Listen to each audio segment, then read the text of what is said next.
The war in Ukraine has come to a very decisive stage. For the first time in 8 months, Russia is on the cusp of taking a Ukrainian city. Bakhmut is seeing one of the fiercest fighting in this war. It's a city in eastern Ukraine that has quickly turned into a litmus test for both Ukraine and Russia and could potentially pave the future of the war. Let's understand the geography of it. Bakhmut is part of the Donetsk Oblast, which makes it crucial for Russia because Donetsk is part of the 4 regions Moscow annexed through its referendums. So, to capture the last remaining urban centers, Moscow desperately needs Bakhmut. And the desperation is slowly looking like a success. The battle looks like Russians are changing their way of warfare, or at least trying to do so. Cities taken last year involved men advancing street by street.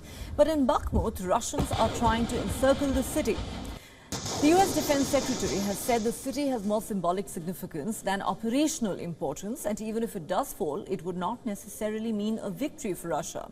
Lloyd Austin is speaking, of course, from a point of pro-Ukraine bias, because experts might not agree with Austin's assessment. We will have to wait to see the ripple effect of the Battle of Bakhmut. In fact, this could be part of the much talked about Russia's spring assault. A big part of Russia's success in Bakhmut is to do with the Wagner group. It is a pro-Russian private army headed by Yevgeny Prigozhin. He has bragged that if Wagner left Bakhmut, the front would fall. In case Bakhmut falls to Russia, the next step could be Kramatorsk and Sloviansk, which will give Moscow full access to the Donetsk region, because the more Russia gets inside Ukraine, the more the war gets complicated. And Ukraine's fear might be coming true. If Russia did not stop with its annexation of Crimea in 2014, why will it stop with its annexation of Donetsk in 2023? If and when Bakhmut falls, it may be tempting to ask whether Russian forces are improving and learning from their catalogue of mistakes. Focus on Bakhmut has definitely caused Russia operations elsewhere, but this is a full-fledged war. And if past wars have taught us anything, you have to choose your battles wisely.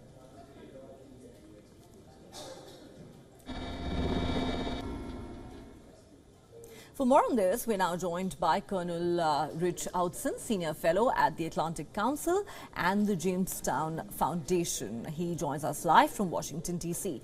Thanks so much for speaking to us here on WION. Now, the question that, of course, is on everyone's mind is simply this.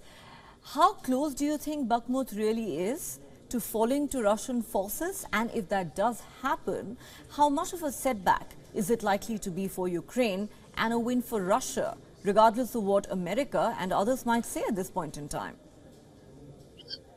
Well, good evening. It's good to be with you. And of course, all eyes have been focused on Bakhmut for several months now. The large Russian offensive there does have the indications or the image of tactical success. It looks like they, if not encircling the town, or at least conducting what's known in military circles as a turning movement, which is where the threat of encirclement causes a withdrawal by the defending forces. But there's no doubt this would be a victory of sorts for Russia. It's been nearly a year since they've successfully captured anything in Ukraine, and it would be conversely a setback for the defenders. But as you mentioned in the previous comments running up to this, this isn't even all of Donetsk. So if you take Bakhmut, what are you taking? At this stage, almost all of the residents are gone. There's a few hundred civilians left. The town has been largely reduced to a pile of rubble.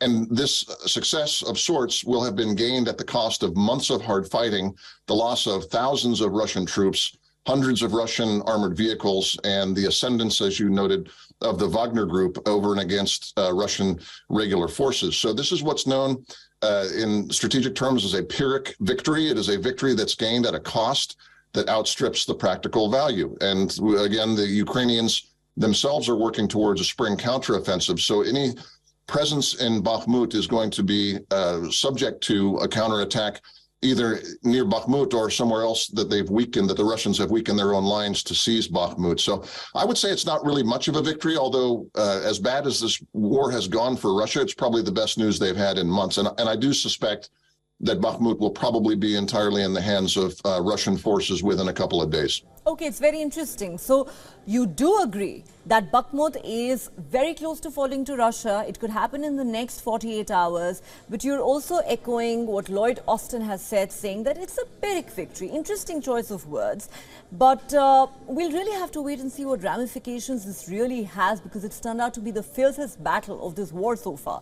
How reversible or non-reversible do you think the fall of Bakhmut is likely to be from the viewpoint of anti-Russia forces? And where will the loss of Bakhmut put the war and the future of any offences by Ukrainian forces? Well, the art of the operational art in military terms consists not of just one battle, and then we'll see if that battle determines the war. Very rarely does a single battle determine the outcome of a war. What happens is a gifted strategist will turn a series of battles, and some of them successful, some defensive, some offensive, weave that into momentum. And so the key question will be, can Russia turn Bakhmut into momentum to take further towns and to potentially threaten even beyond Donetsk? I would say, just looking at the losses that they've had in the battle for Bakhmut over recent weeks and months, that I don't think that the Russians have maintained the ability to project further after they take Bakhmut. So what we'll have is a fairly exhausted Russian force in Bakhmut. The Ukrainians have surprised both in the battle for Kyiv and the battles in the south near the Crimea, the ability to surprise with their own local counteroffensives afterwards. I fully expect that the actual importance of the fall of Bakhmut will be seen in the weeks after, if Russia can either launch a successful subsequent operation, or if in fact they've exhausted themselves and we see a counterblow from Ukraine that rolls back either in Bakhmut or perhaps threatens other parts of the Russian line in Crimea or elsewhere. Well, have Russia exhausted themselves, or is this really part of a fresh spring offensive by Russia as it seems to be changing tack in this war? We will find out in the days and weeks ahead. Thanks very much for speaking to WION. Good to be with you.